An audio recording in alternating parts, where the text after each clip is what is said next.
Good evening, respected attendees. We are on the junction of a very wonderful and a very interesting seminar on post-budget analysis of Finance Bill 2026. Good evening friends. નિર્મલાજી જ્યારે budget પ્રસ્તુત કરવાના હતા તેના થોડીક મહિનાઓ પહેલા એટલે આપણે જ્યારે સવારે ઉઠીએ ત્યારે એ દિવસે એક મનની અંદર એક ગીત ગુંજન કરતું હતું કે सीने में जलन आंखों में तूफान साथी है इस शहर में इस देश शख्स परेशान साथी है. આ પરેશાની એટલા માટે હતી કે જ્યારે બજેટનો દાખલો ખુલે છે ત્યારે એ કેટલાકને સ્પર્શી જાય છે તો કેટલાકને ડંક મારી દે તેવું હોય છે. અને આવી નિશ્ચિત લાગણીઓની વચ્ચે કેન્દ્રીય મંત્રીએ જ્યારે આ બજેટ પ્રસ્તુત કર્યું ત્યારે જ્યાં સુધી એની વિવિધ જોગવાઈઓનો ખ્યાલ નહીં આવે ત્યાં સુધી ખબર જ નહીં પડે કે આ બજેટ કેવું છે, કેવું અસર કરનારું છે.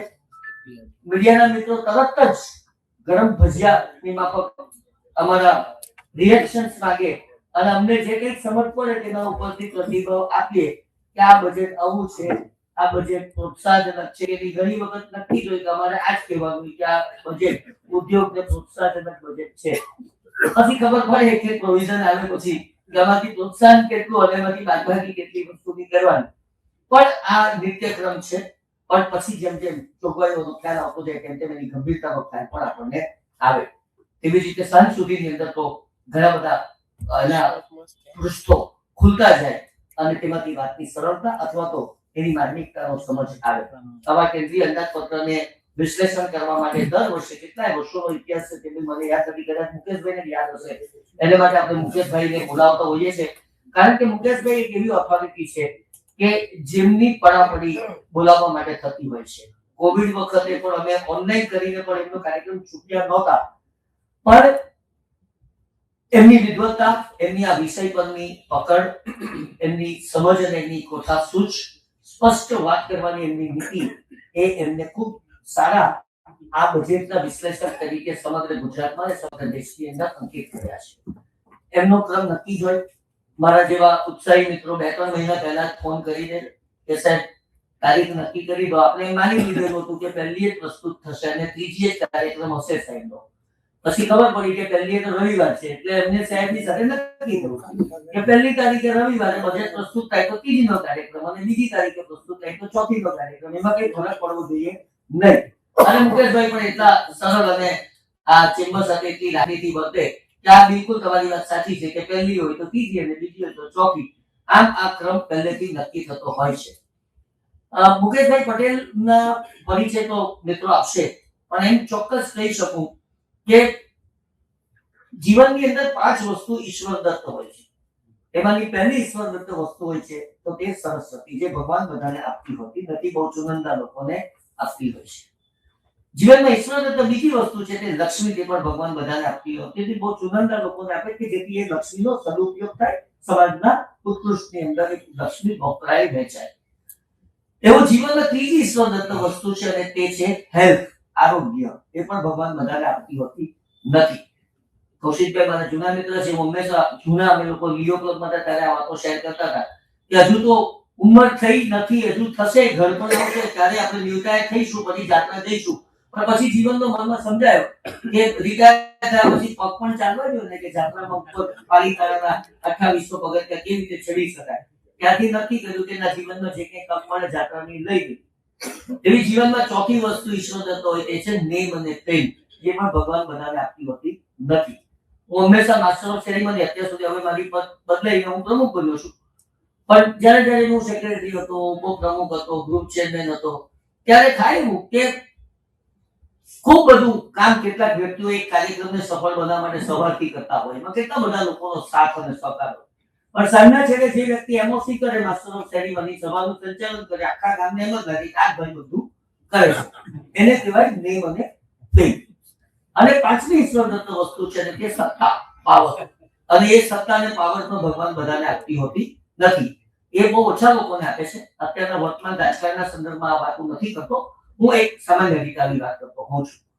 એટલે સરસ્વતી, લક્ષ્મી, આરોગ્ય, નેમ, પ્રેમ અને પાવર આજે આ મંચ ઉપર આ પાંચેનો કોઈ એક સંગમ હોય તો તેમનું નામ છે મુકેશભાઈ Patel.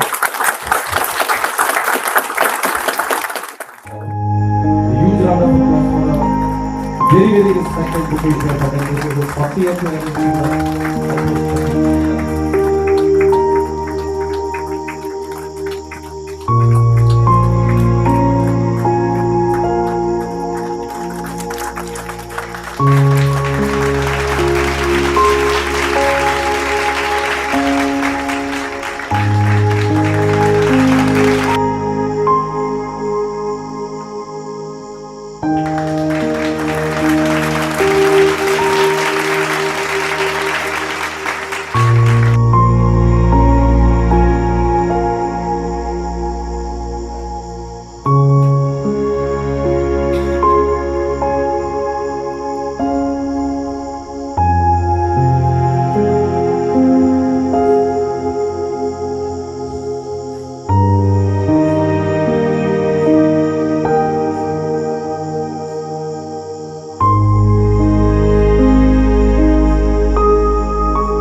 Many governments, many go, but I walk or let's go to university. The government can do events and The revenue has been growing. So has the audiences at AMA also been growing. In small auditoriums, moved into our AMA halls with all paraphernalias. And now, of course, on this beautiful lawns of the Louis Khang Plaza. I was fortunate to be mentored and inspired. Those who fired my imagination with something that I took up as a vision, mission, and passion, along with my profession of practicing tax. My two mentors, the towering legal luminary, Justice Patnaik will fondly recall his name, the late Mr. Justice V.R. Krishnaiyer, a champion of legal aid, who motivated me that not just for your own pocket money, but for the cause of the common taxpayer, Mukesh, you will write, you will speak, you will raise your voice whenever required. And I have incessantly done this, continuing it even today. Another great person, the one and only, because nobody can come anywhere near to him as well. My budget guru, again, with whom I interacted and I was inspired from my college days, the late Sri Nani Palkhiwala. Justice Krishnaiyer on one hand, and Nani Palkhiwala, from whom I learned the art of budget analysis. And starting from 1977, the budget presented by Sri H.A. Patel, until then, I have not made a single budget. આ video જોયા પછી તમને મારા ભાર વિશેની શંકાઓ તો દૂર થઈ ગઈ કે તમે શાયરીના શોખીન છો એટલે એમ કહું મારા એક પ્રિય શાયરની પ્રેરણાથી આ મને સૂચેલું એટલે મેં લખ્યું એકવાર મેં લખ્યું કે બાલ હો યા તાલ હો बाल हो या टाल हो जो भी हो बेमिसाल हो बाल हो या टाल हो जो भी हो बेमिसाल हो तुम भी तो कमाल हो क्या करते ये सवाल हो જ્યાં સુધી આનો મૂળો હોય વાળ સાથે કે વાળ વગર ચિંતા નહીં કરવાની બરાબર મિત્રો તમે મને પ્રેમથી યાદ કરાવ્યું. આ 50 વર્ષની મારી યાત્રા અને એમાં પણ 40 વર્ષ આ સુરતની સંસ્કાર નગરી સાથે અમારો નાતો.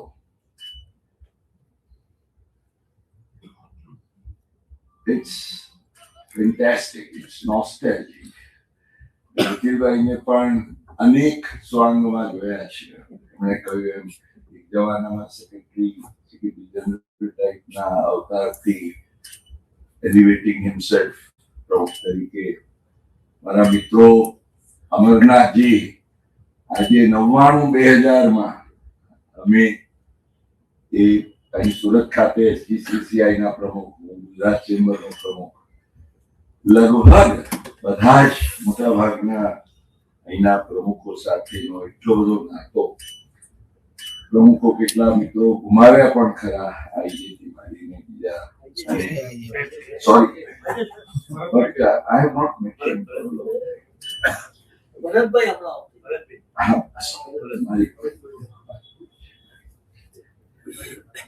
નીતિશભાઈ ઉપર હજી હાથ છે.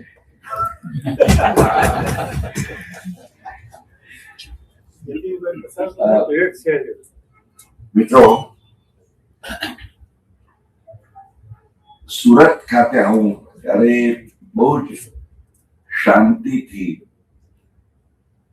બજેટની વાત કરવાનો લાહો મળે છે. ને અહીંયા મારી સાથે મારા મિત્ર ઉપેન્દ્રભાઈ આવ્યા છે. છેલ્લા 36 વર્ષથી મારા સારથી તરીકે મારી સાથે મને કાયમ લઈ જાય બહુ પ્રેમથી. એટલે એમને પણ ખ્યાલ છે કે સુરત ની આ જે નગરી છે એની કંઈક એવી અનોખી વિશેષતા છે. સાહેબ, તમને હું ખૂબ ખૂબ અભિનંદન તમને અને ચેમ્બરના સૌ મિત્રોને આપું છું for the internationalism that you have done. I think whatever you have done, you deserve a huge round of applause.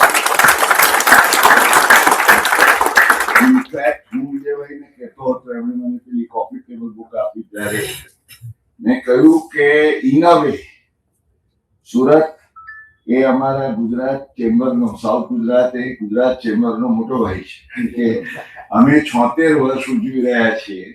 તમે આઈ થિંક યુ આર ઇન 86 10 વર્ષ અમારાથી મોટા છો. અને તમે તમારા કામમાં પણ તમારી એક અનોખી પ્રતિભા છે. અને કેમ નહીં, જે ચેમ્બરના નામ સરનામામાં સમૃદ્ધિ જોડાયેલું હોય તો એને શું, એટલે તમે હંમેશા સમૃદ્ધ રહો, ઊંચાઈના શિખરો સર કરતા રહો, એવી મારી દિલની ભાવના છે. શક્ય હશે ત્યાં સુધી, આજે સવારના જ બરોડાની વાત કરી, તમે રાજમાતા સાથે અમે ગોષ્ઠી કરતા હતા. અને since I was an alumni of the MS university, એ બહુ જ પ્રેમથી ચાન્સેલર તરીકે 1.5 કલાક સુધી મારા કાર્યક્રમમાં બેઠા અને મને કે I am so happy to see, એને ઉલ્લેખ કર્યો કે we are proud to have our alumni. મેં કહ્યું 1970-72 હું હતો ત્યારે મને ખ્યાલ નહીં કે આવા દિવસો પણ આવશે કે જ્યારે આટલા હજારોના ઓડિયન્સીસ સમક્ષ. એટલે મેં મારા વિદ્યાર્થી મિત્રોને કહ્યું કે when I talk to you, I want in future from you more and more of metaphorically Mukesh Patel, Sonali Parchiwala, so whatever you call. મિત્રો, અહીંયા પણ વડીલને હું જયારે જોઉં છું, અમે વાત કરતા હતા કે મને કે આ સુપર સિનિયર સિટીઝન છે, એમને નાણામંત્રી કશું આપતા નથી છતાં તમારા બજેટમાં આવીને બેસે છે. Hats of.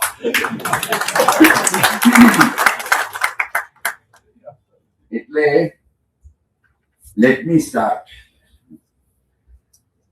જેમ નીતિશભાઈએ ને મારા મિત્ર જગા શેઠે કહ્યું, કુલીનભાઈ જાણે છે, બીજા ઘણા બધા મિત્રો, કે this was a confluence of two acts, કારણ કે ફાઇનાન્સ બિલ જે રજૂ થયું, હું સીધા ફાઇનાન્સ બિલ પર જ આવીશ, સિવાય એટલું જ કહીશ કે બજેટના ઇકોનોમિક આસ્પેક્ટ્સ ને I salute them. In fact, the budget has truly been described as a reform express. અને એટલા બધા એના positives, આગવા પાસા છે કે we don't have much to talk about it. અને એનો ઇમ્પેક્ટ તમે જુઓ કે રવિવારે શેર બજાર જેટલું પડ્યું, જેમ તમે કહ્યું ને મોદી હે તો મુમકિન હે, તો મોદીજી કે ભાઈ અહીં પણ 56ની છાતી વાળો બેઠો છે, હું 48 કલાકમાં બજારને લાવી દઈશ ઉપર. એટલે એમણે શું કર્યું? ટ્રમ્પ સાથે મિલાવી દીધા.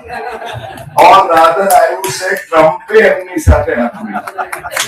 શા માટે? કારણ કે બજેટની રજૂઆત પછી ટ્રમ્પને પણ વિશ્વાસ થઈ ગયો કે જો અર્થતંત્રના આ આંકડા હોય, આ સમૃદ્ધિ હોય, આ એનો પાવર હોય, એની તાકાત અને શક્તિ હોય કે જે વિશ્વના ટોચના 5 અર્થતંત્રોમાં છે, જે 2030 સુધીમાં $10 trillion ની ઇકોનોમી થવાની છે. $1 trillion આપણા કોઈના મોબાઈલ ઉપર સાહેબ એટલા મીંડા પણ ના માય એવો આંકડો છે. તો આ દેશના નેતૃત્વ સાથે હાથ મિલાવ્યા વગર ચાલશે, ગમે તેટલી મુશ્કેલીઓ હોય તો. તો મિત્રો, this is what India is all about. વિકસિત ભારત તરફ આપણે આગળ વધી રહ્યા છીએ. આત્મનિર્ભર ભારતનું આપણું સ્વપ્ન સાકાર થઈ જવા રહ્યું છે. ત્યારે અર્થતંત્રની એટલે બજેટની આર્થિક પાસાઓની મારે કોઈ સમીક્ષા કરવાનું કારણ નથી. અને એ પણ જેમ નિખિલભાઈએ કહ્યું કે સવારના નક્કી કરી રાખ્યું હોય તો બજેટ વિશે આવું બોલવાનું, પછી પાછું જેમ જેમ દિવસ જતો જાય એમ ગડબડ થઈ ગઈ, બદલો થઈ ગયો. અને તમને ખબર હોય કે ઓપોઝિશને શું કહેવાનું ને રૂલિંગ પાર્ટીએ શું કહેવાનું. એટલે ફોર્ચ્યુનેટલી જે મોદીજીએ કહ્યું ને કે મુકેશભાઈ બચ ગયે, રાજનીતિ में नहीं गए, એટલે મુકેશભાઈને સુરત ચેમ્બર યાદ કરે છે. કારણ કે નિર્મલાજીના અંદાજપત્રને મેં 100માંથી 95 માર્ક્સ પણ આપ્યા છે. ઓન ધી ટેક્સ ફ્રન્ટની વાત કરું છું. અને આજે જેમ હું એમને કદાચ જસ્ટ પાસ કરીશ એમ કહું તો ડોન્ટ બી શોક. કારણ કે રિફોર્મ એક્સપ્રેસ ભલે હોય ઓન ધી ઇકોનોમિક ફ્રન્ટ, પણ on the tax front this is nothing short of a local shuttle. I'm personally quite disappointed. The finance minister could have done much better. એમની પાસે આપણને ઘણી મોટી અપેક્ષાઓ હતી અને અપેક્ષાઓ વગર જોઈતી હોય અને તમે રાખો અને નિરાશા મળે તો એમાં ટીકાને સ્થાન નથી. પણ જ્યારે આજે આપણે કોઈને ત્યાં જઈએ માંગવા માટે કે એને ત્યાં કુબેર ભંડાર ભરેલો છે અને એ તમને આમ ઉપેક્ષા કરીને રવાના કરી દે તો કેવું ફીલ થાય? મિત્રો, એવું જ મને આંકડા આપવા દો, because then you will understand what I am saying and why I am saying. Personal income tax 2025, હું પર્સનલ ઇન્કમ ટેક્સ ની વાત કરું છું, કોર્પોરેટ ની વાત નથી કરતો. 2025-26 ના પર્સનલ ઇન્કમ ટેક્સ નું કલેક્શન રિવાઇઝડ એસ્ટિમેટ્સ પ્રમાણે 13,12,000 કરોડ છે. 13,12,000 crores. Please remember. અને આવતા વર્ષે એટલે 26-27 એમના બજેટ એસ્ટિમેટ્સ પ્રમાણે એમણે 14,66,000 કરોડ એસ્ટિમેટ કર્યા છે. એટલે એક જ વર્ષમાં 1,54,000 કરોડની વૃદ્ધિ કેટલા થયા? 13,12,000 works out to 12%. તમારી જોડીમાં જે સંપત્તિ છે ટેક્સ રેવન્યુ 12% વધારો, એની સામે તમે કરદાતાને શું આપો છો? મને કોઈ કહ્યું મુકેશભાઈ આવો શબ્દ મેં કહ્યું શુદ્ધ ગુજરાતીમાં આપણે આવું શીખેલા કે શકોરું એટલે અનફોર્ચ્યુનેટલી રવિવારની તો રજાની મજા જ પકડી ને બધાને, કારણ કે તમને સેલરી હોય તો એમ હતું કે યાર છેવટે કઈ નહીં તો મારા સ્ટેન્ડર્ડ ડિડક્શનમાં કંઈક થોડો વધારો થઈ આવશે, કંઈક તો મળશે.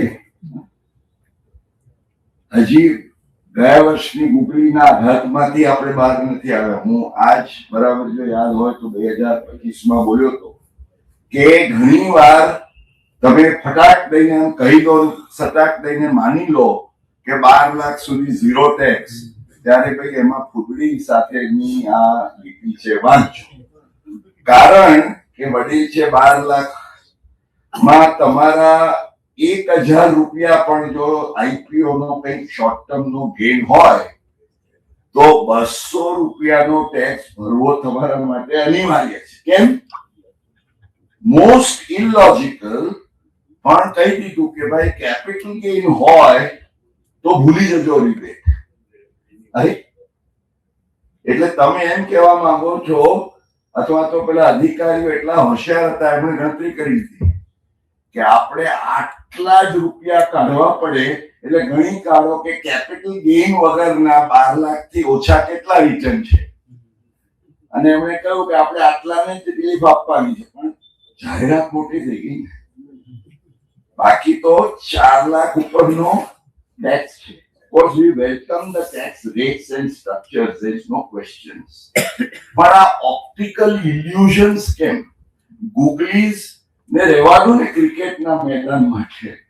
શા માટે તમારે બજેટ નો જ્યારે ખેલ હોય ત્યારે તમારે કરવો પડે? એટલે આ 12%ની રેવન્યુ ગ્રોથ હોવા છતાં કશું ના. અને તમે પેલો શબ્દ પ્રયોગ કર્યો ને, ઇઝ ઓફ લિવિંગ, મારો એની સામે કડક વાંધો છે. Because if they say ease of compliance, એટલે કે જે અમારા જવાબદારીના પાલનમાં તમે કંઈક અમને થોડીક રાહત આપી તો સમજી શકાય, પણ ease of living એટલે અમારી લાઈફસ્ટાઈલમાં તમે કંઈક સુધાર કરી આપ્યો. અરે ભાઈ 1 રૂપિયાની તો રાહત નથી આપી. હું આખું લિસ્ટ, જો તમે memorandum explaining provisions of the finance bill નો અભ્યાસ કરો ધ્યાનથી, તો પૈસા બચે ક્યાં? જે એક્ઝમ્પશન એક માત્ર એમણે આપ્યું એ કયું આપ્યું? દોરાજી એમણે શું કહ્યું ખબર છે? મોટર એક્સિડન્ટ ક્લેમ ટ્રિબ્યુનલ નો કોમ્પેન્સેશન મળે તો એના ઉપર જે વ્યાજ મળે એ માફ. એટલે પહેલે જ દિવસે ધુઆ થતા એક વડીલ આવે અમારી પાસે, અરે આ સમજે છે શું કઈ? અમારે આ રાહત લેવી હોય તો પહેલા તો મોટર ચલાવીને ભટકારવી પડે, પછી એ ભટકારવામાંથી ક્યાંક વકીલને લઈને દાવો કરવો પડે, વકીલના ખર્ચ પછી જે કંઈ મળે અને કેટલા વર્ષે મને ભગવાન જાણે એના કંઈક થોડું વ્યાજ મળે, અને એનું એક્ઝમ્પશન એને તમે આ ઇઝ ઓફ લિવિંગમાં મોખરે સ્થાન આપી દીધું. આવી મશ્કરી જ્યારે થાય ને, that hurts. Why? તમે એમ કહ્યું હોત કે ભાઈ ગયા વર્ષે અમે તમને બહુ રાહતો આપી એટલે નથી આપી, બેધડક કહી દો ને. પણ એમ કહેવું કે આને હું રાહતના યાદીમાં મુખરે ગણું છું અને આપી શકો એમ હતા માટે. મિત્રો, એનાથી એટલા માટે મેં કહ્યું એમ, ભલે આ રિફોર્મ એક્સપ્રેસ છે પણ on the tax front it's nothing less than a local shop. અને ઇઝ ઓફ કમ્પ્લાયન્સના કેટલાક મેજર્સ છે. આ કમ ટુ ટીડીએસ, ટીસી એ બધાને રાહતો બનાવી. In the sense ease of લિવિંગમાં. અરે ભાઈ TDS TCS છે એ તો મારો કપાતો તો થોડો વધારે કપાઈ જાય તો પાછો આવે છે, અને વ્યાજ સાથે આવે તો 10% વધારે મારી ટોટલ ઇન્કમ, એમાં તમે મને શું આપી દીધું? મારો હક છે, એમાં તમે શું આપી દીધું? એટલે what I am trying to say is કે tangible tax reliefs, જેને નક્કર કોઈ રાહત કઈ આવકવેરાની, unfortunately આ otherwise very bold and beautiful budget પણ આ sadly missing છે. હવે મિત્રો મુખ્ય વાત ઉપર આવી, જે તમે આ એક ફાઇનાન્સ બિલ અને એમાં બે કાયદાની સૌથી પહેલા ફંડામેન્ટલ વાત હું કરું છું. અને નિખિલભાઈ તમે વાત કરી ને કે તમે as a very alert chamber post budget કરો છો ને, આટલા મારા પ્રોફેશનલ ફ્રેન્ડ્સ છે, I think you have a big role to play. કારણ કે જે મુદ્દાઓ ઉપર તમારે રજૂઆત કરવાની છે, પહેલા તો મારો પ્રશ્ન એ છે, હું એક તમને મેં ગઈકાલે જ દાખલો મેં આપ્યો, હું મારા AMA નું પેલું અમદાવાદનું બજેટ હોય કે નામના ને નંબરના ગોટાળા કેવા થાય છે. આજે એમ વિચાર કરો કે એક જોઈન્ટ ફેમિલી છે, એક ઘર, એક પેલા રખો સાથે પેથાભાઈ, અમથાભાઈ, કચરાભાઈ, જોઈતાભાઈ, મણીબેન, શકરીબેન, કપિલાબેન, વિવેકાબેન, એના છોકરાઓ સોમો, નાગજી, કાનજી, કની. હવે આ 12 જણા જોડે રહે એક જ ઘરમાં કોઈ ફરક નહીં, ઘરના 12 સભ્યોમાં ફરક નહીં. એક દિવસ તમે નક્કી એવું કરો કે ભાઈ હવે આપણને મૂડ આવ્યો છે ને બધું કંઈક થોડુંક બદલીએ, એટલે બધાના કંઈક રૂમો બદલી કાઢ્યા, અહીં વાળાને સામે મોકલ્યો, સામે વાળાને અહીં મોકલ્યો, બધા 10-12 રૂમો હતા બધા ઘરમાં, એટલે જસ્ટ લાઈક અ મિની હોટેલ. અને નામો બદલી કાઢ્યા કે હવે આજથી પેથાભાઈને તમારે અમથાભાઈ કહેવાનું, શકરીબેનને તમારે દેવીબેન કહેવાનું, અને સોમાને નાગજી કહેવાનું. ને પછી જુઓ મજા અંદર અને કોઈ બહારથી પણ આવે તો કેવી પણ થાય. પેલા કે સોમાભાઈ છે તો કે કયો સોમો, નવો કે જૂનો, પેલા રૂમવાળો કે આ રૂમવાળો. મિત્રો આવું થવાનું છે. તમે બધા મને ખબર છે કેટલા વર્ષોથી આવો છો, બધા એકાઉન્ટન્ટ્સ છો, પ્રેક્ટિશનર્સ છો, ચાર્ટર્ડ એકાઉન્ટન્ટ્સ છો. એમાં તાજા ચાર્ટર્ડ એકાઉન્ટન્ટ થયેલા ને તો ઓર પ્રોબ્લેમ. આજે પેલા છોકરાઓ મને સવારે કે સાહેબ અમે હજી તો કેટલી મહેનત કરીને આ 61 નો કાયદો ભણીને આવ્યા અને હવે પાછો આ 25 નો ઠોકી બેસાડ્યો મને. લિટરલી નિખિલભાઈ આ તો સારું છે તમે મને 24 કલાક આપ્યા. ગઈકાલે સાંજ હતી ને આજે પણ ગઈકાલે રવિવારનું 11 વાગ્યાનું અંદાજપત્ર ફાઇનાન્સ બિલ લઈને હું ને મારી ઓફિસ બેઠા. સોમવારના પરોઢીએ 3:45 સુધી અમે એનો જ અભ્યાસ કરતા રહ્યા. કારણ કે ખેલ એવો થયો કે આ 222 પાનાનું ફાઇનાન્સ બિલ અને એમાં 110 સુધારા, 87 સુધારા નવા કાયદાના. હવે તમે કોઈ નવો કાયદો એટલે હજી તો 1 એપ્રિલ 2026 આવવાનો છે, આવતા પહેલા એમાં સુધારા થઈ ગયા. જૂના કાયદાના 23 સુધારા. અને મજા એ છે કે જયારે નવો કાયદો આવ્યો ત્યારે એમ કહ્યું કે સિમ્પ્લિસિટી, સ્ટેબિલિટી, પ્રેડિક્ટેબિલિટી, ઇઝી અન્ડરસ્ટેન્ડેબિલિટી. અરે ભાઈ આ બધું હોવા છતાં જો આ જ હતું, એમાં 9 તો કલમો આખી બદલી કાઢી છે, 9 આ સબસ્ટિટ્યુટેડ અને 2 ને તો ઓમિટ કરી, એટલે પેલું એબોર્શન કરી નાખી. 1 એપ્રિલ 2026 જે કાયદાનો જન્મ થવાનો છે, જે કાયદામાં 500 કલમો છે, એમાંથી 100 કલમો સાથે હજી તો કાયદો જન્મે પહેલા છેડછાડ કરી નાખી.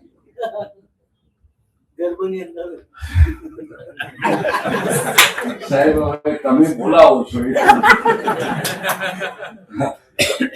બોલીને સમજી જાઓ તો પણ, અને મને વાંધો નતો તો ગર્ભમાં તમે અભિમન્યુને જન્મ આપવાના હતા તો I would have been very happy. પણ વોટ ઇઝ, તમે જુઓ આમાંથી મારા ટેક્સ પ્રોફેશનલ મિત્રો અહીંયા હાજર હોય એવા હાથ ઊંચો કરશો. એકાઉન્ટ ઓફ સચ અ લાર્જ નંબર, એટલે તમે બધા ધડક ધડક થઈ ગયું છે ને આપણને. સી, એમ કહેવાય છે કે it is wonderful to learn, unlearn and relearn. તૈયારી રાખવી જોઈએ જીવનમાં. આપણે એક જમાનામાં આપણને આઈટી ને આ ઝૂમ ને આ ગેજેટ્સ બધું ખબર નથી, પણ it is something you would want to learn because it is something new, something exciting. જો 2025 ના કાયદામાં એવું કંઈ એક્સાઇટિંગ હોત ને, પણ વોટ ઇઝ, તમે જો સ્ટડી કર્યો હોય, વોટ ઇઝ 2025 એક્ટ અને બી કોમન, જૂના કાયદાની એક એક કલમો ક્રોસ રેફરન્સ સાથે તમે જુઓ તો પ્રેક્ટિકલી એનો એ જ હદ છે. ખાલી થયું શું, આ લોકોને વિચાર એવો આવ્યો કે ભાઈ આ કાયદાની અંદર આ સ્ટાઇલ ના હોવી જોઈએ. શું ના હોવું જોઈએ? કે આ એબીસીડી હોય છે બધી, 88 બીસીડી ને બધું. બીજું, આ તમે એક્સપ્લેનેશન હોય, પ્રોવિઝો હોય, નોટ વિથસ્ટેન્ડિંગ હોય, આ બધી સ્ટાઇલ બરાબર નથી. મેં એવો તુક્કો સૂચ્યો, સીધે સીધું કરો, સ્ટ્રેટ નંબર્સ 1 2 3 4. હવે એ નંબરો ટકતા નથી કારણ કે એમાં ઉડાવી દીધા અને છેડછાડ કરીએ જુદી. પણ એમ સમજો કે હવે તો એઆઈ છે પ્રમુખશ્રી, તમે જાણો છો, તમે એક ડોક્યુમેન્ટ હોય, એ ડોક્યુમેન્ટ આમાં ગડબડ વાળું હોય, તમે કહો આને હું એઆઈ માં મૂકું છું ને કમાન્ડ આપો I want a law, new લો. 1960 તમે હું બી ટ્રાય કરી શકીએ. 1961 નો આ એક્ટ તમે એઆઈ માં ચેટ જીપીટી માં ફીડ કરીએ છીએ અને એ જ તમારે બહાર લાવવાનું છે. પણ આટલી commands, no proviso, no explanation, no ABCD, straight, no notwithstanding, બસ સાહેબ બાર. આ એટલા માટે કહું છું, માફ કરજો, પણ જયારે આવ્યું, હું ઘણા બધા knowledgeable draftsman in the North Block ને બધા ઓફિસર્સ પાસે ગયો. મેં કહ્યું આ શું કર્યું તમે? અમને તો ડિક્ટેટ હતો કે આ તમારે કરવાનું, પણ મેં કીધું એટલીસ્ટ કંઈક તો રેશનલ સિમ્પ્લિફિકેશન તમે જે કહો છો એ, if that is so called simplification તમે જે કર્યું, પણ વેર ઇઝ ધ રેશનલાઇઝેશન? મને કેમ? મેં કહ્યું તમે એવો વિચાર કર્યો કે ચાલો you have brought in a provision. 1993 ની વાત કરું છું, ઘણા બધા અહીંયા બેઠેલા જન્મ્યા કદાચ ની વાત, અથવા તો નાના બચ્ચાઓ હશે, એટલે માઇનર્સ ની વાત કરું છું. તમને તો ખ્યાલ છે ને, તમને કદાચ ખ્યાલ હોય કે ના હોય, ખુલ્લી 1500 રૂપિયાનું exemption for a minor child હતું. But it was a respectable amount. એ જમાનામાં 1500 was okay. Nobody would have a grievance. 1993 થી 2026 એટલે 33 વર્ષ થયા, પણ જુઓ 2025 નો કાયદો એ જ 1500 રૂપિયા ચાલુ છે. અને બીજી તો આવી કેટલી યુનિટો તમે શોધી શકો છો. એક કોમ્પિટિશન કરો તો યુ વિલ ફાઇન્ડ. પછી મેં કહ્યું આ બધી લિમિટ, અમને તો એમ કહ્યું કે આંકડાઓની છેડછાડ કરવાની નથી, શબ્દોની માયાજાળ છે એમાં રમત કરો. હવે આ વસ્તુ અમે કહ્યું એમ ઘરના લોકોના રૂમો બદલી કાઢીને, નામો બદલી કાઢીને, નંબરો બદલી કાઢીને તમે જે પ્રોબ્લેમ્સ ઉભા કરો એ આ થવાનું છે. Vote are you going to achieve? આજે કઈ પણ તમને નોટિસ આવશે. અત્યારે હું જો ક્વિઝ કરું, હું એમ કહું બેન 87 એટલે શું, તમે ફટાક દઈને કહો ડિબેટ. પેલો આજે નાનો અભણ ક્લાયન્ટ હોય તો કે સાહેબ મારે 143 ની નોટિસ આવી છે, એ સમજે છે, તમે સમજો છો કે શેની નોટિસ છે, અથવા 147 ની નોટિસ છે, 263 ની નોટિસ છે, કોઈને તકલીફ પડતી હતી સમજવાની. હવે જો 147, 143, 263 આ રિબેટ બધું એનું એ જ તમે રાખ્યું છે, તો ભાઈ મહેરબાની કરીને લોકોને આ શેના માટેનો પરસેવો પડાવશો? What are you achieving? મને ખબર છે કે અહીંયા આવું નિખિલભાઈ એટલે શાયરીની ઉઘરાણી કરે એટલે 2-3 તો રાખવી પડે, એટલે એના ઉપર પણ મેં લખ્યું એક વિચાર છે. मैं कहा पुराने को नाम दे दिया नया, पुराने को नाम दे दिया नया, पर नए में सचमुच नया क्या आया? नए में सचमुच नया क्या आया? जब नए में ही पुराना था चिपकाना, तो फिर पुराने में दोष क्या पाया? હવે મિત્રો આ વખતે તમે આ બજેટના રેટ્સ જુઓ એટલે શું થાય ખબર છે? જે શરૂઆતના ફાઇનાન્સ બિલનો જે પહેલો પાર્ટ છે જેમાં રેટ્સ હોય એટલે 1961 old regime new regime, 2025 old regime new regime, ચાર તો તમારે ટેક્સ અને આ તો ક્યાં સુધી ચાલશે? પહેલો તમારો ફંડામેન્ટલ ઇશ્યુ એ છે કે જ્યારે તમે one of the things that you did was very nice કે ઓલ્ડ રેજીમ ને ધીમે ધીમે ફેઝ આઉટ કરી નાખ્યો કે ભાઈ ડિડક્શન, એક્ઝમ્પશન, ઝઘડા થાય, લોકો ચોરી ચપાટી કરે, આ કરે તે કરે, તમે પોલિટિકલ પાર્ટીને ડોનેશન આપવાનો દરવાજો ખુલ્લો રાખો એટલે લોકો આપે, રૂપિયા પાછા લે, પછી તમે નોટિસ કાઢો કે અપડેટેડ કરો, નહીં તો અમે આમ કરીશું તેમ, એના કરતા પ્રોવિઝન કાઢી નાખો. એટલે લોકોને ડિસ્કરેજ કરવા માટે in fact they should have known. આમાં ક્યાંય તમને રેકોર્ડ પર આંકડો નહીં મળે, પણ મારા વકીલ મિત્રોને હું 2 દિવસથી પૂછતો રહ્યો છું, અમદાવાદ, બરોડા, સુરત, તમે આ 2025-26 નું જે રિટર્ન ભર્યું તમારા ક્લાયન્ટ્સનું, would it be wrong to say તમે કેટલા ટકા ક્લાયન્ટ્સ જૂના રેજીમમાં ગયા હશે after the last year's rates and everything, new structure? 5% વધારે ખરા કોઈ? 5 તો 5% માટે 61 માં તો ચાલો રાખ્યો તમે, પણ 2025 માં પણ આ ઓલ્ડ અને ન્યૂ શા માટે રાખો છો? હવે શું કરવાનું તમારે?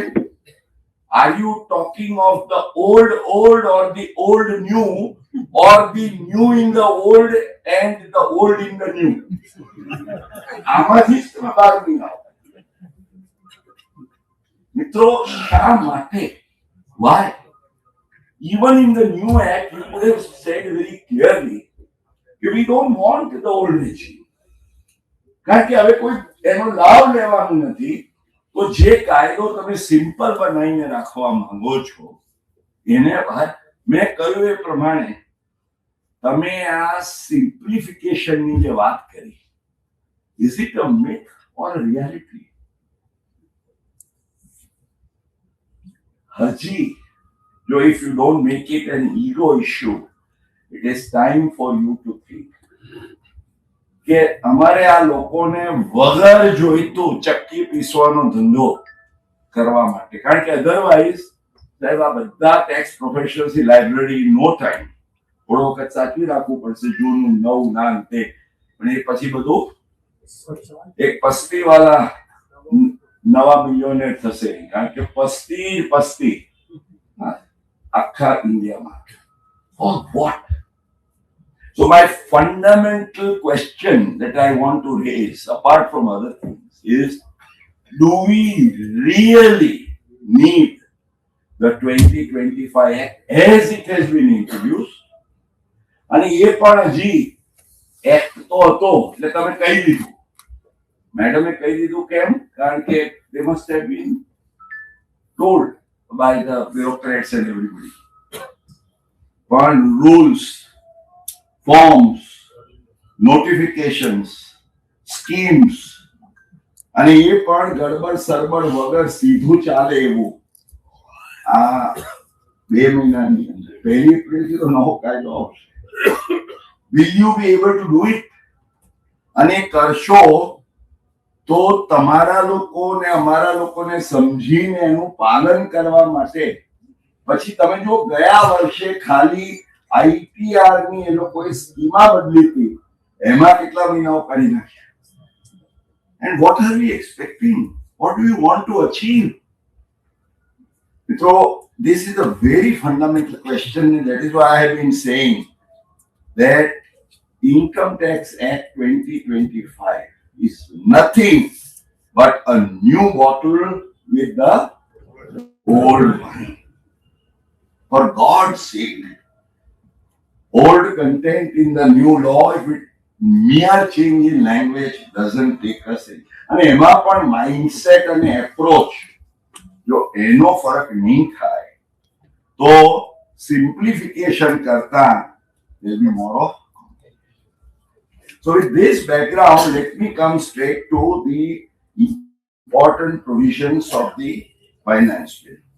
સૌથી પહેલા the maximum number of provisions એમણે જે કર્યા છે ease of living માં, I'll quickly run through.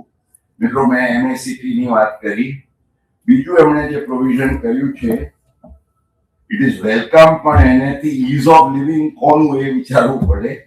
આપને ખ્યાલ છે કે પ્રોવિડન્ટ ફંડ ક્યારેક લેપ્સ થયો હોય અને તમારા ક્લાયન્ટનું ભરવામાં મોડું થઈ ગયું, એમ્પ્લોય કોન્ટ્રીબ્યુશન, તો અત્યારે જે ડિઝલવ થાય છે એને હવે 43B ના શેલ્ટરમાં લાવી. ઓફકોર્સ કીપ ઇન માઇન્ડ કે જો તમે ઇફ યુ જસ્ટ વિથહોલ્ડ તો ઇન્કમ ટેક્સમાં તમને જે કમ્ફર્ટ મળે છે દેટ અપાર્ટ, પણ PF ના કાયદામાં તો મહિને 1% વ્યાજ અને પછી ડેમેજીસ ને બધું જ લાગી શકે, એટલે કીપ ધેટ ઇન માઇન્ડ. બીજું એમણે એમ કહ્યું કે ફોર્મ 13 આપણે 197 માં શું કરતા હતા, નો ડિડક્શન માટેનું કરવું હોય રસ્તોથી કાઢીને ધંધામાં અને બીજે ત્રીજે, તો ફોર્મ 13 અંડર સેક્શન 197 ની નવા કાયદામાં કઈ સેક્શન છે મેં જોઈ નથી, તમે સોચજો, કારણ કે there is no point. એક સેક્શનો આપણને 197 એટલે તરત ખબર પડે, 195 એટલે તરત ખબર પડે.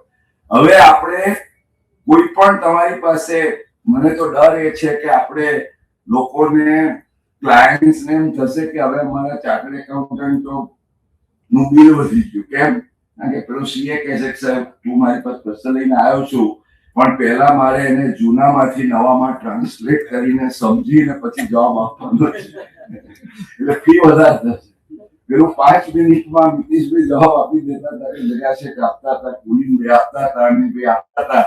હવે 50 મિનિટથી ઓછો સમય નહીં લાગે, પણ આટલું અનપ્રોડક્ટિવ વર્ક છે એના માટે.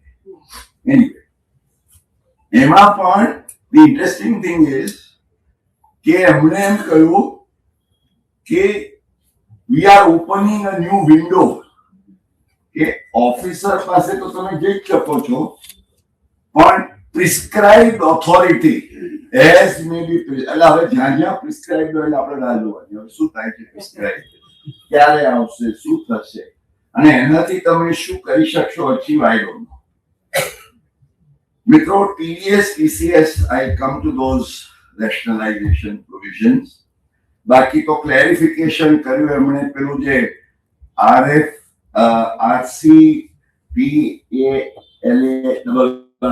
લાંબા લાંબો કાયદો છે, તમારું પેલું કોમ્પેન્સેશન જે તમને આપવામાં આવે નર્મદા કેનાલમાં કે બુલેટ ટ્રેનમાં, એ કાયદામાં એક્ઝમ્પશન હતું જ, એમણે હવે ઇન્કમ ટેક્સમાં પણ એનું પ્રોવિઝન લાવ્યા.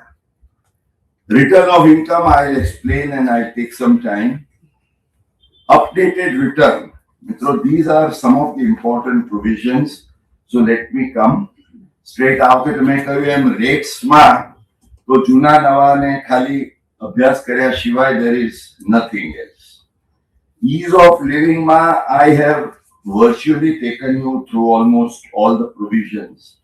Now let me come straight to the revised return અને updated return અને filing of return, કારણ કે આપણા સૌને માટે અને એમાં ખ્યાલ રાખજો કે જે પ્રોવિઝન્સ એમણે નવામાં સુધાર્યા એ એમણે જૂનામાં પણ સુધાર્યા છે, 139 માં પણ સુધાર્યા છે અને કોરસ્પોન્ડિંગ પ્રોવિઝન્સમાં છે. તો સૌથી પહેલા તો filing of return, I don't know whether you be happy or not. પેલું જુલાઈમાં બધું પતી જતું હતું, તમે ઓગસ્ટમાં ઉત્સવ મનાવી શકતા હતા. હવે પેલા જુલાઈમાં નોન બિઝનેસ રિટર્નો આવી જશે. પેલો બિઝનેસ વાળો કહેશે સાહેબ હજી તો મારે મહિનો ટાઈમ છે ને, એટલે રક્ષાબંધન પર 15મી ઓગસ્ટ પર ને બધા જીવ ખાવા આવશે પ્રોફેશનલ્સનો. But be prepared because FM says કે ભાઈ તમને 31મી ઓગસ્ટ તમે આપીએ છીએ. અને બાકી તો આપ જાણો છો એમ other dates October November is all the same. મિત્રો, I welcome the provision. Revise રિટર્નમાં પહેલા હતું જ માર્ચ. તો આપણે ત્યાં શું છે, દિલ્હી ટુ દૌલતાબાદ ને દૌલતાબાદ ટુ દિલ્હી, પહેલા માર્ચ હતું જ રિવાઇઝ, એનું ડિસેમ્બર કર્યું, હવે પાછું. પણ પહેલા જે હતું એ ફી વગરનું હતું. હવે કશું મફત નથી ઇન્કમ ટેક્સમાં, એમ સમજી લેજો. અને એ લોકો એમ પેલી પેનલ્ટીમાં તમે અપીલ કરો ને અને ત્યાં લડવા જાઓ કે રિઝનેબલ કોઝ હતું, આ છે તે છે, એટલે એના દરવાજા બંધ કરી દીધા. એ લોકોએ મોટા ભાગની પેનલ્ટીઓ મેં ફીમાં કરી દીધી. અમારા ઓડિટર મિત્રો એ તો 2 દિવસથી કે આ શું હમણે ઠોક્યું, 2 ફી 75,000 અને 1.5 લાખ. પેલું તમે રિપોર્ટ તૈયાર જ ના કર્યો હોય અને પેલું તૈયાર કર્યો હોય અને ફાઇલ ના કર્યો હોય, એટલે એ બધાની ફી થઈ ગઈ, વોટેવર. હવે એ લોકોને જોવાનું નહીં, જોવાનું કશું નહીં. મિત્રો, આઈ વિશ કે એવી પણ ફી હોવી જોઈએ કે મારી અપીલ હું દાખલ કરું. ઇનફેક્ટ આઈડિયલી તો એવું જ હોવું જોઈએ કે અપીલ દાખલ કર્યાના 2 વર્ષ કે 3 વર્ષ. In fact there is a theoretical provision 4 વર્ષનું, પણ nobody follows that, it's only advisory. એટલા વર્ષમાં જો તમારું રેક્ટિફિકેશન કે અપીલ થાય નહીં તો ટાઈમ બાર થઈ ગયું, not against you but relief is deemed to have been granted. કાં તો એવું કરો, અને એટલું બધું તમારે બોલ્ડ ના કરવું હોય તો એટલું જ તો કરો જ કે 2 કે 3 વર્ષમાં જો તમે મારી અપીલ ડિસ્પોઝ ઓફ ના કરો, if I am responsible you tell me, પણ અપીલ ડિસ્પોઝ ના કરો તો fee department should pay, cost tribunal અપાવે છે ને. Because today there is no accountability. અને મિત્રો, આ રેશનલાઇઝેશન, હું તમને માઇનોર વાળાની વાત કરતો તો 1500 રૂપિયા જ ના એમ છે, પણ જયારે હું તમને આંકડો બતાવીશ પેનલ્ટીમાં એ લોકોએ શું કર્યું કે આ જે આંકડો છે તમારે 133B માં ઇન્ફોર્મેશન માંગે અને તમારે આપવાની હોય તો એ લોકો 1000 રૂપિયાની પેનલ્ટી કરે છે ને. તો કે આને તો બહુ વર્ષો થયા, એટલે 1000 રૂપિયાની ક્યાં વેલ્યુ રહી, એટલે સીધા એના 25 ઠોકી. મિત્રો, એમને જ્યાં જ્યાં સગવડ હોય ત્યાં એમને રેશનલાઇઝેશન દેખાય છે, પણ જ્યાં ટેક્સ પેયરને કંઈક આપવાનું હોય તો આ 2 માપદંડ શા માટે? હવે રિવાઇઝ રિટર્નનું જે છે મિત્રો, એ સમજવા માટે let me explain to you. અને અપડેટેડમાં પણ there is something which is quite a welcome provision. હવે રિવાઇઝની અંદર there can be 4 scenarios you'll have to remember. કારણ કે એમાં જે ફી છે એક અત્યારે આપને ખ્યાલ છે 234F, એ શેના માટે છે? તમારું જુલાઈનું રિટર્ન જુલાઈ વીતી ગયો તો પછી તમારે 5 લાખથી ઓછું હોય તો 1000 અને 5 લાખથી વધારે હોય તો 5 લાખ. બરાબર? હવે take these 4 scenarios કે ઓરિજિનલ રિટર્ન ટાઈમમાં છે, જુલાઈમાં, અને તમે 31 ડિસેમ્બર સુધી પણ રેગ્યુલર રિવાઇઝ કરી શકો છો. એ પણ જો કર્યું હોય ડિસેમ્બર સુધી તો 0 નો પેનલ્ટી, નો ફી. બરાબર, ઓરિજિનલ ટાઈમમાં છે પણ રિવાઇઝ ડિસેમ્બર પછી જાન્યુઆરી ટુ માર્ચમાં છે, તો નવી સેક્શન આવી 234I, એમાં પણ 1000 અને 5000 જે આપણે વાત કરી ને એ.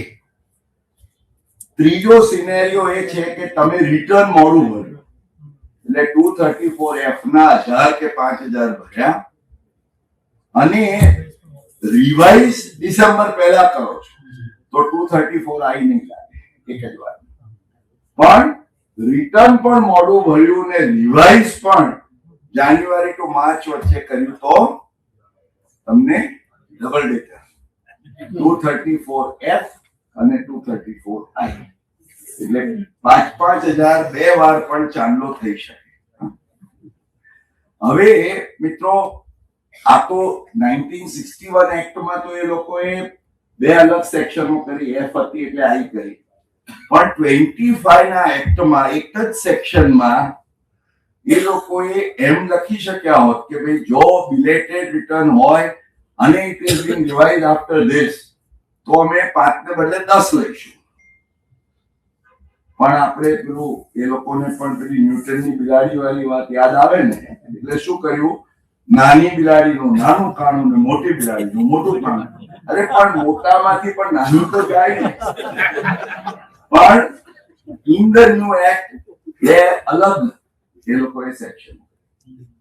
વેલ, this is what the new act is also all about. મિત્રો, ત્યાર પછી અપડેટેડ રિટર્નમાં એમણે બે સુધાર કર્યા છે. પોત ઓફ વિચાર અને સમજી લેજો, એમાં there is an important date which you have to keep in mind also. એક તો એમણે એમ કહ્યું કે ભાઈ અપડેટેડ રિટર્ન આજની તારીખે જો તમે લોસનું રિટર્ન ભર્યું હોય અને અપડેટ કરવું હોય તો તમે અપડેટ નથી કરી શકતા.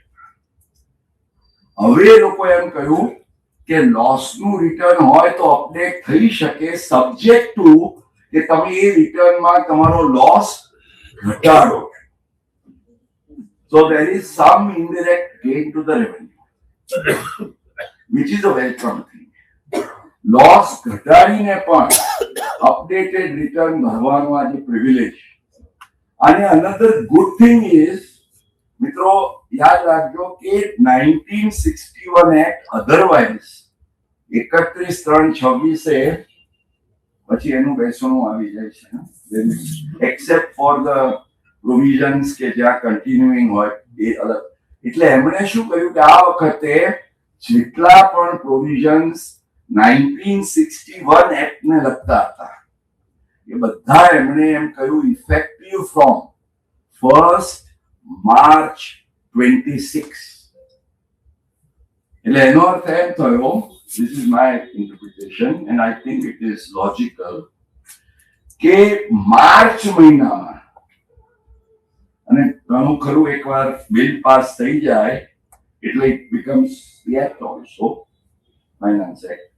એટલે માર્ચ મહિનામાં તમારું કોઈ લોસનું જૂનું રિટર્ન હોય જે એલિજિબલ ટાઈમ લિમિટમાં હોય એને અપડેટ કરવું હોય તો તમે ફેબ્રુઆરીમાં જે નથી કરી શકતા એ હવે માર્ચમાં કરી શકશો under the 1961 Act and thereafter under the 2025 Act or 61 Act as the case. એવી જ રીતે મિત્રો જે બીજું એમણે કહ્યું કે રીએસેસમેન્ટની નોટિસ આવી ગઈ તો તમે અપડેટેડ રિટર્ન નથી ભરી શકતા. 148 ની નોટિસ આવી જાય એ એમણે રિલેક્સ કર્યું અને એમાં પણ 1st March 26 for the 61 Act and thereafter. I am sure મારે મારા પ્રોફેશનલ મિત્રોને કહેવાની જરૂર નથી, તમે સૌ સમજો છો કે હવે પ્રીવિયસ યર અને એસેસમેન્ટ યર રહેવાનું નથી. there will be only 1 year tax year, અને ટેક્સ યર એટલે ફાઇનાન્શિયલ. એટલે નવો કાયદો ક્યાંથી આવે છે? Tax year 26-27. એટલે ધ્યાન રાખજો, 26-27 તમારે 2 વાર સમજવું પડશે. એક 61 એક્ટ નું એસેસમેન્ટ યર અને 25 એક્ટ નું ટેક્સ યર. EY અને TY જેમ EIS અને TIS છે ને, you will have to understand and remember this distinction. એટલે મિત્રો આ એક વાત થઈ. મને આશ્ચર્ય વાતનું છે કે એમણે ઇઝ ઓફ લિવિંગમાં આ foreign assets of small tax payers disclosure સ્કીમને એમાં મૂકી છે. હવે હાઉ ડઝ ઇટ? ઓફકોર્સ એટલે એમણે એટલે સુધી કહ્યું કે જે આ વખતે એમણે શું કહ્યું, એવું આપ્યું કે કયા કયા સેક્ટર્સને શેનાથી લાભ થશે. તો આપના જેવા સિનિયર્સ કે સુપર સિનિયર્સ હોય એમને માટે એમણે એમ લખ્યું છે, જે ગણતરી 1, 2, 3, 4 કે આને કારણે તમને, એમણે કહ્યું કે સિનિયર સિટીઝન્સને આ ઇઝ ઓફ લિવિંગ નો ફોરેન એસેટ્સ ડિસ્ક્લોઝર ના સ્કીમ થી પણ લાભ મળશે.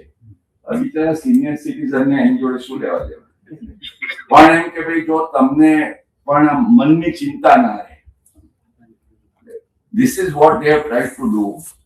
And આ મનની ચિંતા વાળી વાતને જે રેશનલાઇઝેશન સાથે એ લોકોએ લિંક કરી છે મિત્રો, એમાં અને પર્ટિક્યુલરલી આઈ એમ શોક્ડ કે રેશનલાઇઝેશનમાં એ લોકો એક વાત કરી છે, decriminalisation of penalties and prosecution, particularly prosecution. એમણે એમ કહ્યું કે અમે પ્રોસિક્યુશન પ્રોસિડિંગ્સ ને સિમ્પ્લિફાય કરીએ છીએ, રેશનલાઇઝ કરીએ છીએ. કઈ રીતે? એમણે એમ કહ્યું કે we are proposing, I would like to read this. We are proposing that in light of the continued exercise of decriminalization and to make the punishment for offences mentioned in proportion to the crimes, the nature of punishment, the nature of punishment is changed from rigorous imprisonment to simple imprisonment. એટલે જેલમાં તો જવાનું છે, પણ પેલું 7 વર્ષને બદલે તમને અમે ખાલી 2 વર્ષની જેલ કરીશું, કારણ કે અમને તમારા માટે ખૂબ લાગણી છે. મિત્રો, if this is what it is, with due respect, જ્યાં કમ્પાઉન્ડિંગમાં તો એ લોકો ક્યાંય કસર કરતા નથી, બટ ધીસ ઇઝ, અને એટલી ટર્મ્સ કન્ડિશન્સ એ બધા સાથે પાનાઓ ભરીને મને એમ થાય કે તમને બીજું કઈ સૂઝ્યું નહીં કે લોકોને આ દંડાબાજીમાં ક્યાં દંડો મારવો, કેટલું લાલ રાખવું, કેટલું ગુલાબી રાખવું, દંડો હળવો મારવો કે જોરથી મારવો, એના ઉપરની જ વાત કરવાની હોય.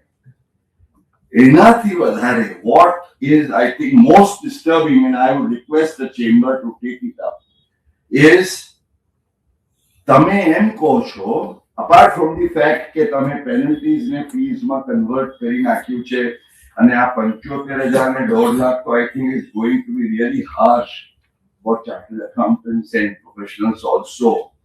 પણ that apart, મિત્રો, એમણે મેં કહ્યું એમ પેલી નાની ફી છે એને પણ ક્યાંય છોડી નથી, અથવા પેનલ્ટીને ફીમાં કન્વર્ટ કરવામાં ક્યાંય કસર છોડી નથી.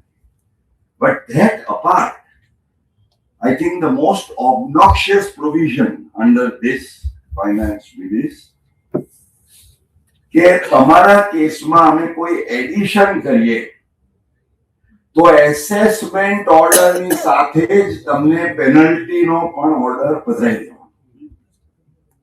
Not a draft, final order, raising the demand. અને મિત્રો, આપ જાણો છો કે we have under the provision for penalty under section 278, we have 2 provisions. એક under reporting 50% છે અને બીજું મિસ રિપોર્ટિંગ 200% છે. અને there is a very tricky sentence and term જે એનો એ લોકો એટલો બધો મિસયુઝ કરે છે કે where the under reporting is in consequence of misreporting, તો 200%.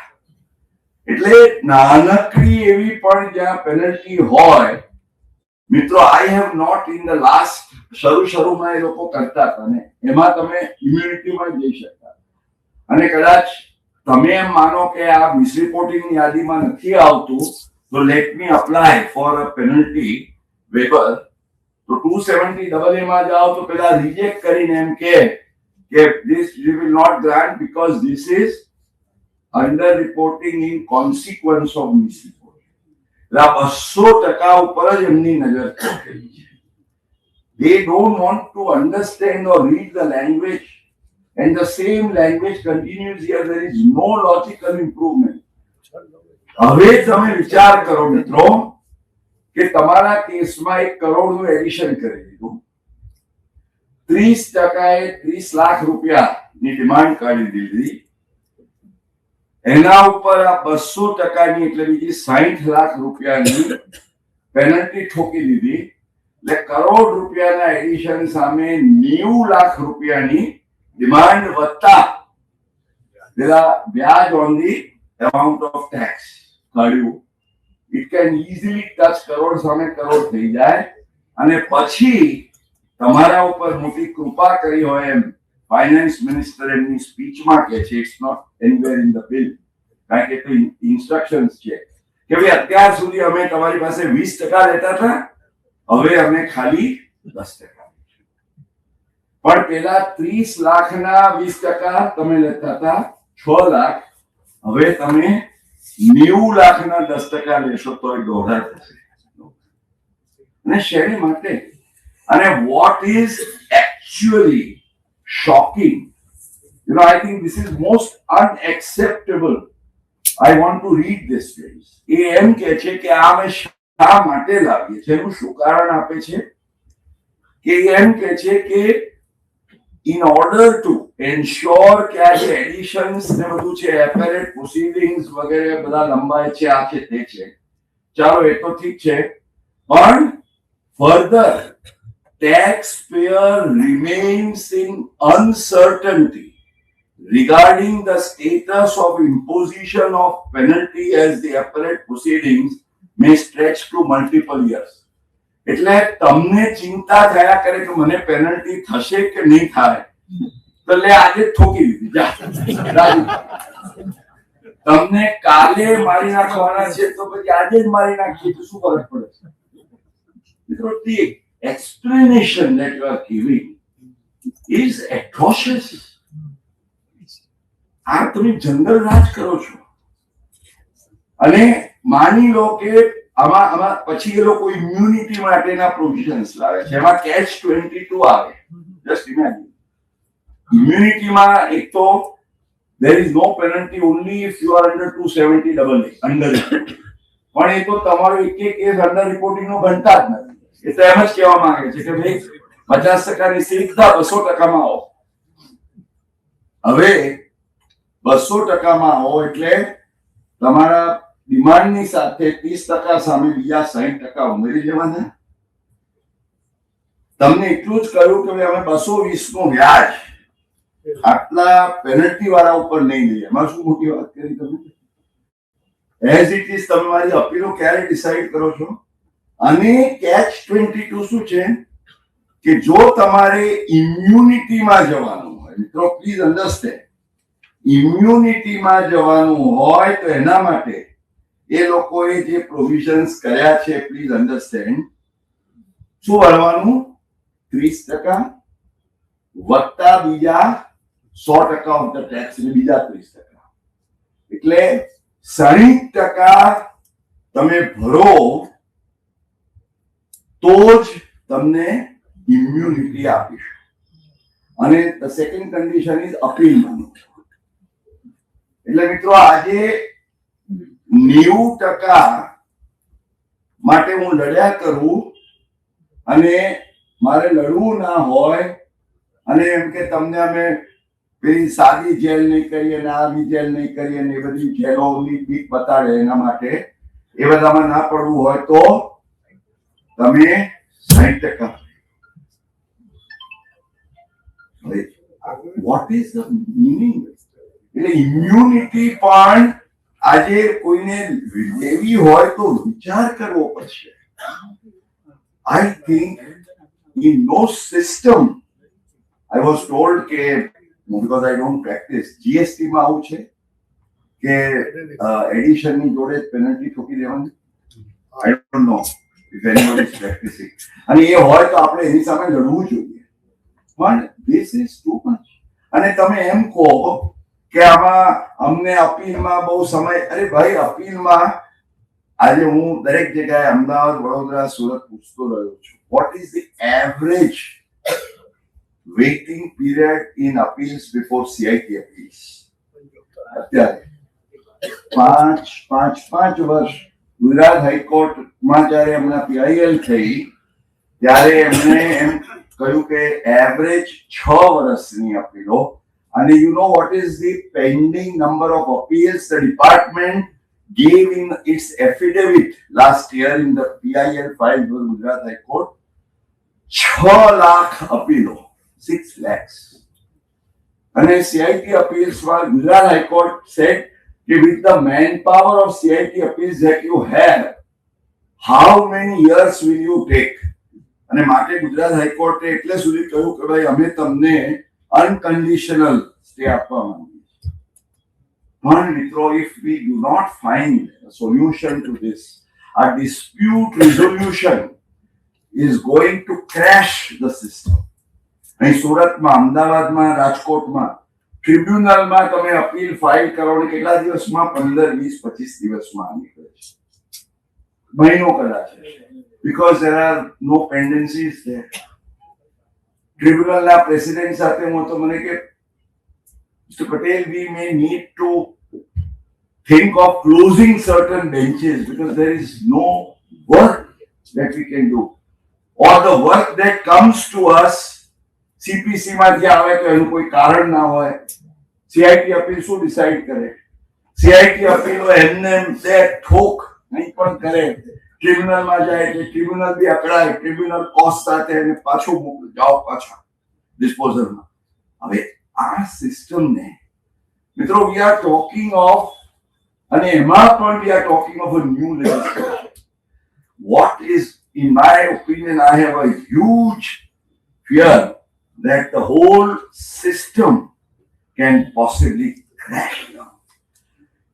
A dispute resolution નું જે છે તે કામ કરવું ખૂબ જ મહત્વનું છે. એટલે I would just want to the chamber to raise its voice on this.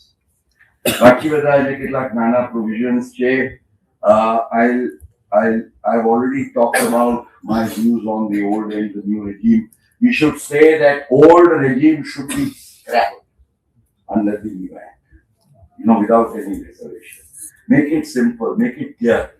તો અને પ્રેક્ટિશનર્સને એટલીસ્ટ શ્વાસ ખાવાનો સમય આપો. મિત્રો, એ સિવાય જે કોર્પોરેટ ટેક્સને લાગુ પડે છે ત્યાં સુધી there is a provision in regard to minimum alternate tax, and there I am sure you understand. એમણે એમ કહ્યું કે under old regime now 14%, 15%ની જગ્યાએ હવે 14% is the final MAT rate. No more carry forward or anything, which will mean અત્યારે 17.47% થાય છે, હવે 16.31. It's for you to decide. Otherwise, તમારે જો નવી સિસ્ટમ 22%માં જવું હોય તો એમાં પણ એ લોકોએ એવું કહ્યું કે જેમાં તમારે 25.17%નો ટેક્સ આવે છે. You could take MAT credit to the extent possible. હવે એ વિન્ડો નહીં રહે. હવે એમ કહે છે કે now you can take MAT credit only to the extent of 25% of the tax that you have to pay on your normal income. એટલે 25.17% સામે તમને મેક્સિમમ 25% બાદ મળે તો 18.88%. So you have to choose. Of course, it's not comparable with follow range ની વાત છે, પણ whether to remain in the old MAT regime or go for the where the old carry forward can be subject to this. So anyway, કંપનીઓનો વિષય છે, એ લોકો એમનું planning કરશે. મિત્રો, a few more minutes I would want to take TCS માં. Welcome. પણ એને તો જાણે અમે શું તમને આપી દીધું એમ. TCS માં પણ we know ક્યાંક વધાર્યું ક્યાંક ઘટાડ્યું. આલ્કોહોલિક લિકર અને જે 1% છે એનો 2% કર્યા. તેંડુ લીઝમાં 5 ના 2 કર્યા. તો મિનરલમાં કોલ લિગ્નાઇટમાં 1 ના 2 કર્યા. અને LRS માં જે 5% હતા એજ્યુકેશન ને મેડિકલમાં એના 2% કર્યા. બટ કીપ ઇન માઇન્ડ, તમારા LRS to your relatives for your own investments purpose same 20% continues. એમાં કોઈ રિલીફ નથી. ટૂર્સ માટે લોકો હવે થોડા હિંમત કરશે, કારણ કે જે 5% અને 20% ના પેલા 10 લાખ ને પેલા ઉપરના સ્લેબ એમાં બધી લોકો રમત કરતા હતા અને there was a strong lobby of the tour organizers. એટલે કહ્યું કે જાઓ બેઠા. પણ as I said, TCS કે TDS માં પણ તમે એમ કહો કે ભાઈ તમને આમાં અમે રેટ કંઈક થોડો 10%નું અનસર્ટનિટી એટલે 2% કરી આપ્યા. વી વેલકમ ને. પણ મુખ્ય મુદ્દો ક્યાં આવવાનો છે? હજી મને લાગે છે ચેમ્બર તરીકે તમારે આ કહેવું જોઈએ કે આ 12 લાખ નો જે આઈ વોશ છે એટલીસ્ટ તમે ચાલો, કારણ કે આમાં કેવું છે 12 લાખમાં માની લો કે મારો 12 lakh short term capital gain હોય તો 2,40,000. તો ઝીરો ટેક્સમાં હું નથી કહેતો કે મને 2,40,000 નો ઝીરો કરી, પણ મારો જે કઈ 12 લાખથી ઓછી ઇન્કમ હોય તો હું એક સિમ્પલ દાખલો વડીલ આવ્યા છે, 4 લાખનું પેન્શન છે, 2 લાખ તમારો આઈપીઓ માં તમે કંઈક નાની એપ્લિકેશન કરો છો, આ છે તે છે, 6 લાખની ઇન્કમ છે.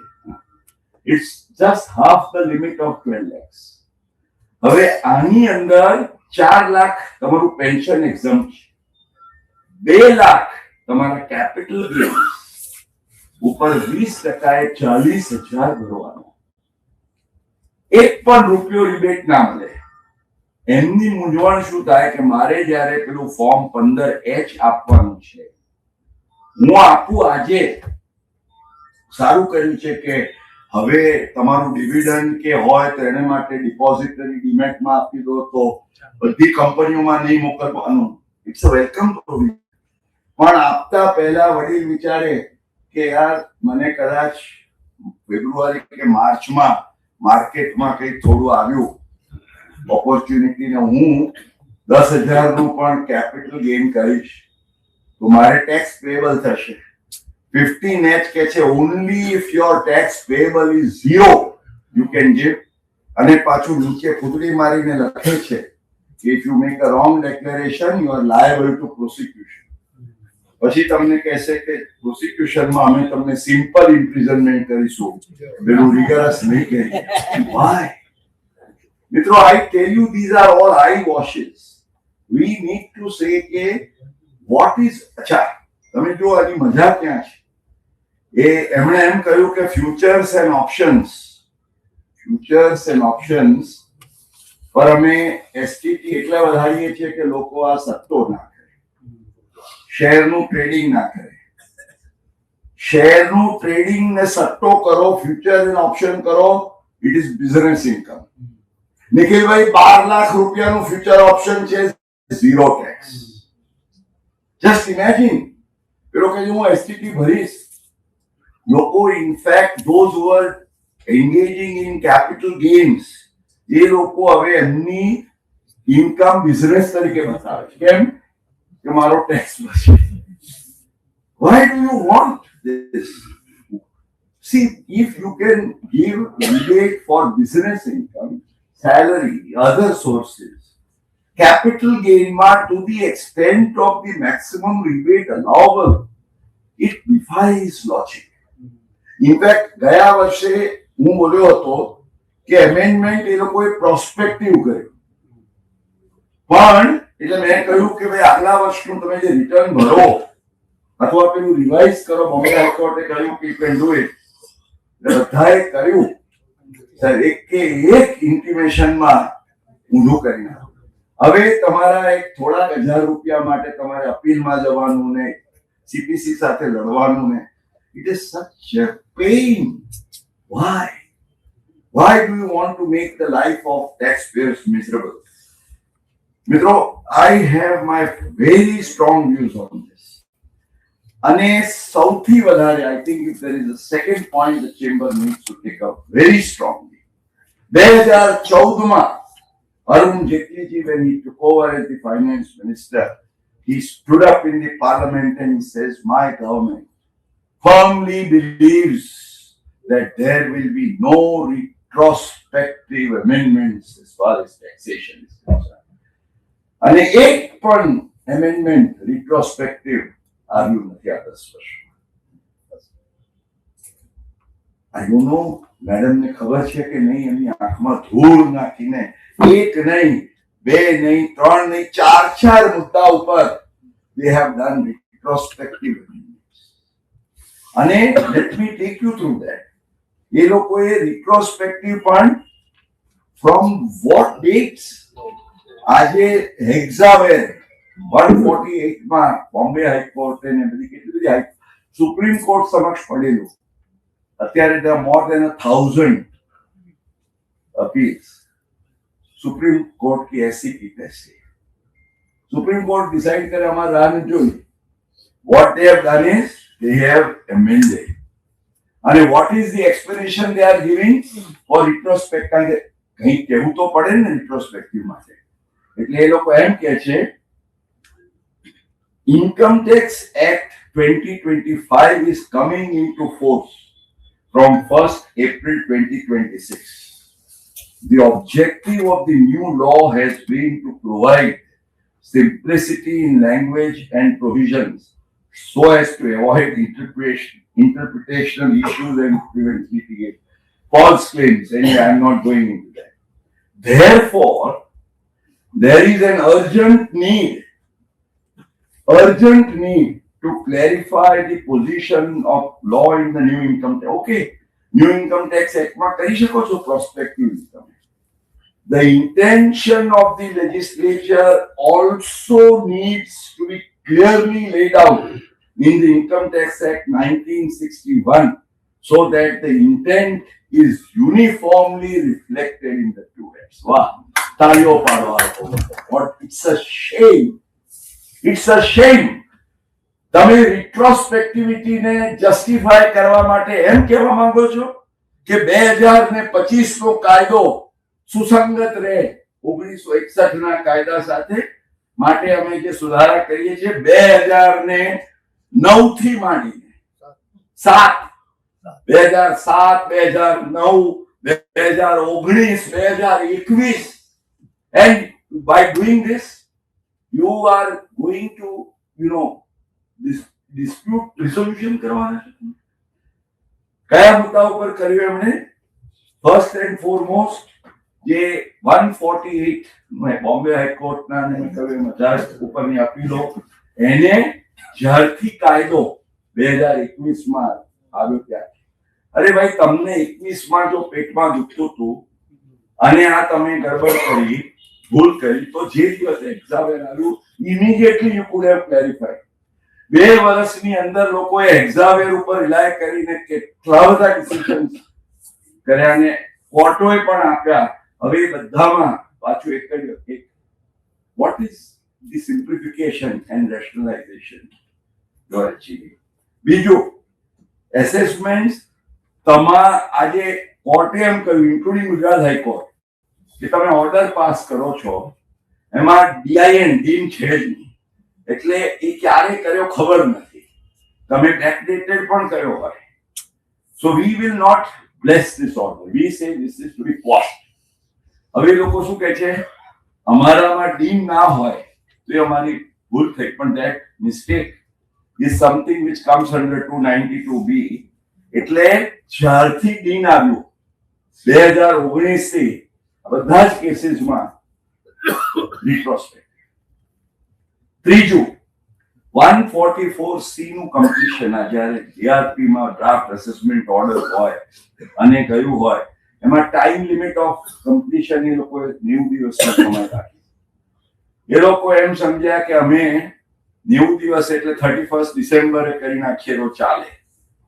કોર્ટોએ ગણ્યું કે 90 દિવસ સપ્ટેમ્બર પછીના ઓક્ટોબર નવેમ્બર ડિસેમ્બર કરો તો 30મી ડિસેમ્બરે પૂરા થાય છે એટલે 31મી નો ઓર્ડર ઇઝ બિયોન્ડ ટાઈમ. હવે મેં ખોટું શું કર્યું? કાયદો હતો ને ગણી કર્યું. એને એ લોકોએ રિટ્રોસ્પેક્ટિવલી 2007 થી માંડી for what? Transfer pricing order.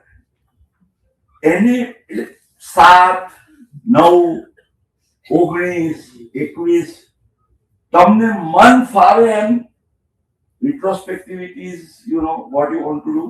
અને it's a shame કે તમે એક્સપિરેશન શું આપો છો? નવો કાયદો આવ્યો એટલે નવામાં જે છે બધું જૂનામાં હોવું જોઈએ, જૂનામાં ખૂટતું હોય તો અમે કરીએ. સુપ્રીમ કોર્ટના ઓર્ડર્સ છે એને પણ ગાંઠ્યા, હાઈકોર્ટના ઓર્ડર્સ છે એને પણ ગાંઠ્યા. I think this are very disturbing signals because કાલે ઉઠીને લોકોને આ ડિપાર્ટમેન્ટનો વિશ્વાસ જ નહીં રહે. તમે કોર્ટમાં જાઓ, તમારી ફેવરમાં ચુકાદો લઈ આવો, કાયદો બદલી કાઢશે. This is something, Nikhilbhai, you have to raise your voice. Fortunately, I have been doing it. મને છે શરમ નથી. At my young age that I am, still, nobody is going to do anything to me. I will raise my voice. I am not aligned to any party, to any vested interest. But I can't take this. Why? મિત્રો છેલ્લી 2-3 જોગવાઈઓ સાથે હું પૂરું કરું. NPOs માં there are simple welcome provisions. એટલે late બિલેટેડ રિટર્નના એ લોકોએ કહ્યું કે મર્જર થાય તો વાંધો નથી વગેરે વગેરે. પણ છેલ્લા 3 પ્રોવિઝન્સ ઇનફેક્ટ આઈ ડોન્ટ નો તમે લાવ્યા અને શુક્રવાર કાઢી નાખ્યું. ડિવિડન્ડ ઇન્કમમાંથી ઇન્ટરેસ્ટનું ડિડક્શન હતું ડિવિડન્ડમાંથી 20% સુધીનું લાયક હોય. નો સિમ્પ્લિફિકેશન. આ 20% શુક્રવાર કાઢવા છે. So you have to live with it now. એમાં પણ you can point out, it's like a point of order. What they write is this amendment under the 25 Act, I don't know how it can, will take effect from 1st April 26, like tax year 26 and 1, and shall accordingly apply for tax year 25-26 and onwards. 25-26 નું tax year શોધો, ક્યાં મળશે તમને? છે જ નહીં. પછી હું તો 1.5 કલાક ગોથે ચડ્યો. મેં કહું આ શું છે? પેલું એ લોકો જે બીજે દિવસે આપે ને કોરિજેન્ડમ એ પણ જોયું એમાં નહીં હજી તો. પછી નોટ્સ ઓન ક્લોઝીસમાં મળ્યું કે ત્યાં 26-27 પણ 25-26 શું 26-27 તમે લો ખાઈને ઊંઘી ગયા હશો ત્યાં. બીજું શું કહું મિત્રો? the other provision is exemption for sovereign gold bond. Very important and interesting. In fact, મારા કાર્યક્રમોમાં મેં બહુ સ્પષ્ટ એનું અર્થઘટન કરતો because I had to interpret the law as it was. Section 47 ની અંદર 47 subsection 7C નવાની મને પૂછતા જ નહીં વાતો. હું ભણવાનું નથી. I don't want to do that. I'm still talking in the old language. 47 7C transactions not regarded as transfer. એમાં એમ કહ્યું કે ઇન્ડિવિજ્યુઅલના કેસમાં સોવરિન ગોલ્ડ બોન્ડ ના રિડેમ્પશનના ટ્રાન્સફર પ્રોસીડ્સ જે હોય એક સમય મારા ટેક્સ ગુરુમાં છે ને આ પ્રશ્ન આવે. પહેલી વાર આ પ્રશ્ન આવે હું વિચારતો થઈ ગયો. એક મારા વ્યુઅરે ક્વેશ્ચન પૂછ્યો, सर मैंने अभी 2015 में जो गोल्ड बॉन्ड इशू हुआ था अभी 23 में 8 साल पूरे होंगे और ये मैंने सेकेंडरी मार्केट में से 20 20 में लिए और उसको 2-3 साल भी हो गए, तो उस पर मेरे को टैक्स लगेगा या नहीं, रिडेम्पशन पर लगेगा या नहीं लगेगा? Until this amendment नहीं लगता था, कारण કે સેક્શન સેડ ટ્રાન્સફર અને રિડેમ્પશન ક્યારે તમે લીધા એ નથી જોવાનું. હવે એ લોકો એવું લાયા કે ઓરિજિનલ સબસ્ક્રાઇબર હોય અને રિડેમ્પશન માં આવે તો એક્ઝમ્પશન, નહીં તો નહીં. The only thing is 2 દિવસથી લોકો સતત પૂછ્યા કરે છે અમે લીધા હતા સાહેબ હવે શું કરીએ. મેં કીધું 31 માર્ચ 2026 સુધી બારી ખુલ્લી છે, because this provision is coming in force with first year. So I have no complaint, I am only clarifying. But this is in fact જે લોકોના મનમાં દ્વિધા હતી કે આ જૂના અમારા હોય અને લઈને એક્ઝમ્પશન લઈએ કે કેમ, એટલા બધા પ્રશ્નો છે. આ હું પેપર રિવ્યુ કરું તો મારા શનિવારના tax ગુરુમાં one of the prime questions I'm asking. પણ as I said 31st March 26 સુધી હોટ ઇશ્યુ નથી. બાયબેક છેલ્લો સવાલ, બાયબેક કहीं ખુશી કहीं ગમ. ગમ ક્યાં?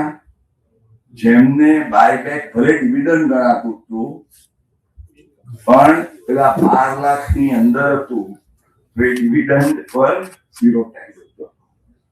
હવે કેપિટલ ગેઇન થવાનું, એલટીસીજી કે એસટીસીજી. એટલે if you are in the lower brackets you will have to higher brackets માં હો 30% ઉપરમાં તો રાજી થજો, કારણ કે પેલું ડિવિડન્ડ માં 30% લાગતા હતા, અહીંયા 12%. બરાબર? શોર્ટ ટર્મ હોય તો 20%. Only and only if you are a promoter there is additional tax. અને promoters ને લોકોએ કહ્યું કે અમે તમને 30%થી ઓછું નહીં કરવા દઈએ. But this is what is buyback. Friends, Paramati Newmani Kati થઈ. I have tried to complete the paper within the time prescribed. આપના પ્રશ્નો હોય, શક્ય હોય ત્યાં સુધી પ્રશ્નો લવા દીધા નથી, પણ હોય તો I'll be happy to take them. ચેમ્બરને પણ મેં પૂરતું હોમવર્ક આપ્યું છે નિખિલભાઈ, be prepared. અને I sincerely wish મેં ગઈકાલે પણ એમ કહ્યું હતું, मनमोहन सिंह एक खूब सुंदर शेर ये जमाना में, कुछ ऐसे भी मंजर हैं तारीख की नजरों, there are some milestones when we talk of history. कुछ ऐसे भी मंजर हैं तारीख की नजरों में, लम्हों ने खता की थी सदियों ने सजा पाई. मित्रों, आ 2025 एक्ट लावવામાં જે ગોટો થયો છે, if we don't correct it, I just fail to understand. It will drive people અહીં સુરતમાં કે બીજે બધે mental health ના issues થાય તો માફ people will go. And we want simplification, we want rationalization, we want જેમ રિફોર્મ એક્સપ્રેસ છે એવી જ રીતે તમારી ટેક્સની પણ સરસ મજા. અને ક્યાં વાંધો છે, છેલ્લા 5 વર્ષમાં I tell you from 2020 your tax revenue has grown 3 times. અત્યારે જે મેં કહ્યું ને આજે 14,66,000, 5 વર્ષ પહેલા it was less than 1/3. Where is the problem? You have faceless assessment.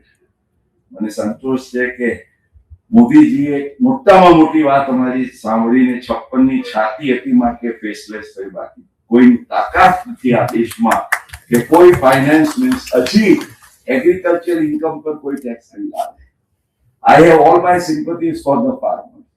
પણ આજે કરોડ રૂપિયાની જો કોઈ ખેતીની આવક બતાવતું હોય તો there is no reason.